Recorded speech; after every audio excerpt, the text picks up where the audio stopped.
Hi everyone, this is Phil from Gaming, and today I'm going to show you a guide to the Therizinosaurus in ARK, Survival Evolved.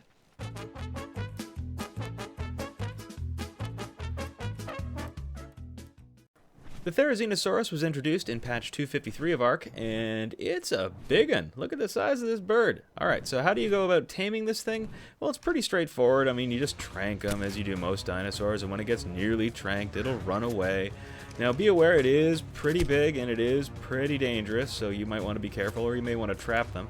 I lucked out on this tame because when it ran away, it actually got jammed up in a couple of trees, and so taming went pretty quick after that. Once the bird is down, what you're going to do is you're going to cram it full of mayho berries, not meat. It is not a meat eater, but do be aware it wants to wake up real quick, so take lots of narcotics with you because the torpor raises very, very quickly. But other than that, it's a pretty straightforward tame, and in no time, you too will have a Therizinosaurus to call your own. And let's see, what am I going to name this guy? Yeah, that seems appropriate. There we go.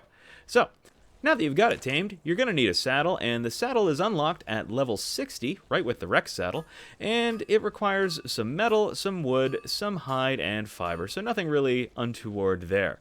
And there you go. You've got yourself a big giant bird with claws. It's crazy. So what does it actually do other than look really badass? Well, if you get on this thing, it's pretty slow moving actually. I mean, again, it's a very big dinosaur, but it has two main purposes. First off, its normal attack does a really fantastic job of harvesting wood.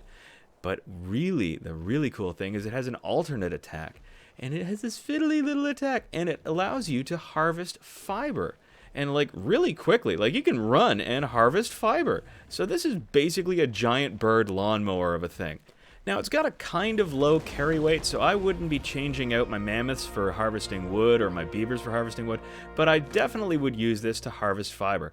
Now when you level this guy up, you're going to get a couple things. First off, you get this really cool little animation whenever you level him up, which I think is just, that's cute. But if you get off the mount and you get real close to him so you can get to your context wheel, no, not that one, the other one, there it is, you'll see that there's this little thing on the left, and it tells you about new harvest levels. And that's because these guys have two distinct harvest levels. You can actually increase the amount that they do of their delicate harvesting or of their power harvesting. So you can have it harvest more wood quickly, or you can have it harvest more fiber quickly. Oh, and of course you can back up and you can see I have one level over there, and he does a little dance when you do that too. Good times. Anyway, other things to note about the bird is it has a very high stamina, so you can run for a long time, harvest for a long time, or fight for a long time. Its attack does reasonable damage, and it has a really high knockback effect. So I think it's a good little brawler, a good everyday sort of work-a-day dinosaur, if you will. One giant drawback for this bird, however, is its swimming quote-unquote ability. Yeah, that's it. I'm going as fast as this thing will go. Yep, that's what we got. All right. But that's all there is to it, to the Therizinosaurus, so if you found this video useful, please feel free to leave a like or a comment, or better yet, subscribe to the channel. And as always, have fun out there.